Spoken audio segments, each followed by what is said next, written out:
আমি বাচ্চাদের কখনোই দোকানের কেক কিনে খেতে দিই না।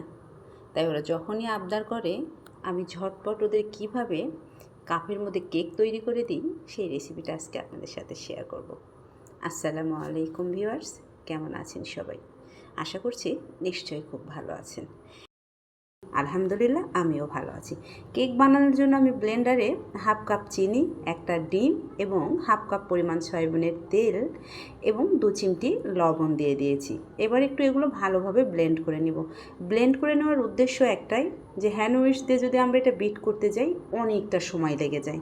তো আমার হাতে তো এতটা সময় নেই, বাচ্চা চা নিয়ে অপেক্ষা করছে, তো চা হতে হতেই আমার কেক বানানো হয়ে যাবে। এবার আমি কেকের বেটারের মধ্যে কিছুটা ভ্যানিলা এসেন্স দিয়ে দিয়েছি কোকো পাউডার, কারণ আমার বাচ্চারা চকলেট কেক অনেক পছন্দ করে। এবার আবারও ভালোভাবে একটু বিট করে নেব ব্লেন্ডারে। আমার ব্লেন্ডারে বিট করা হয়ে গেছে। এবার এগুলো একটা পাত্রের মধ্যে ঢেলে জাস্ট এগুলোর সাথে একটু ময়দা অ্যাড করে নিব, তাহলেই বেটারটা খুব ভালোভাবে তৈরি হয়ে যাবে। আমি ময়দাটা একটু চেলে নিয়েছি যাতে কেকটা অনেক বেশি সফট হয়। এখন দিয়ে দিচ্ছি 1 চামচ পরিমাণ বেকিং পাউডার। এই কেক বানানোর জন্য বেকিং সোডা দেওয়ার কোনো প্রয়োজন নেই। বেকিং পাউডার দিয়ে দিয়েছি। এবার একটু ভালোভাবে জাস্ট মিক্স করে নেব। বেটারটার লিকুইডটা কিন্তু এরকম হবে, এর ঘনত্বটা এরকম হলে কেকটা কুক হতে খুব কম সময় লাগে। এবার আমার বেটারগুলো রেডি করা হয়ে গেছে। এবার আমি চায়ের কাপে সামান্য তেল ব্রাশ করে নেব।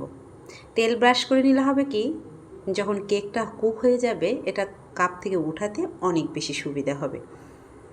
তেল ব্রাশ করা হয়ে গেছে। এবার আমি সবগুলো কাপের অর্ধেক করে বেটার ঢেলে দেব, কারণ যখন কেকটা কুক হয়ে যাবে তখন কিন্তু অলরেডি অনেকটা ফুলে যাবে। এভাবে আমি সবগুলো কাপের অর্ধেক পরিমাণ বেটার দিয়ে নিয়েছি। একটু ঝাঁকিয়ে নিচ্ছি যাতে ভেতরে যদি কোনো বুদবুদ থাকে সেটা বের হয়ে যায়। তারপরে ডেকোরেশনের জন্য উপরে দিয়ে দিচ্ছি সামান্য কাঠবাদাম কুচি। আপনারা চাইলে এখানে কিশমিশ, চেরি ফল বা যে কোনো বাদাম অ্যাড করতে পারেন, আবার চাইলে সব কিছু স্কিপ করতে পারেন, শুধু বেটার দিয়েও কেকটা বানিয়ে নিতে পারেন। আমি প্যানে একটা টিস্যু দিয়ে পরিমাণ মতো পানি দিয়ে একটু ফ্রি হিট করে নিয়েছি। এবার আমি কাপগুলোকে প্যানের উপরে সাজিয়ে দিচ্ছি।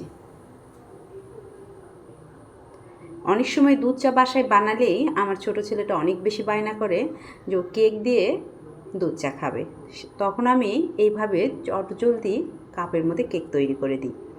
আমি এটা 15 মিনিটের মতো কুক করে নিয়েছি। 10 থেকে 15 মিনিট কুক করলেই মিডিয়াম আঁচে কেকটা হয়ে যায়। দেখেন আমি এখানে টুথপিক দিয়ে টেস্ট করে নিয়েছি, আমার কেকগুলো একদম পারফেক্টভাবে কুক হয়েছে। এবার আমি কাপগুলোকে ঠান্ডা হওয়ার জন্য 10 মিনিট রেখে দেব।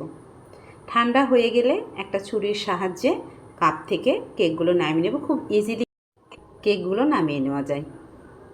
এবার আমি আপনাদের একটু দেখাচ্ছি এটা কতটুকু সফট হয়েছে। এতটা নরম এবং তুলতুলে হয়েছে যে আপনাদের বলে বোঝাতে পারবো না। আর যেহেতু কোকো পাউডার দিয়ে দিয়েছি, এটার একটা ফ্লেভার অনেক বেশি ভালো লাগছে।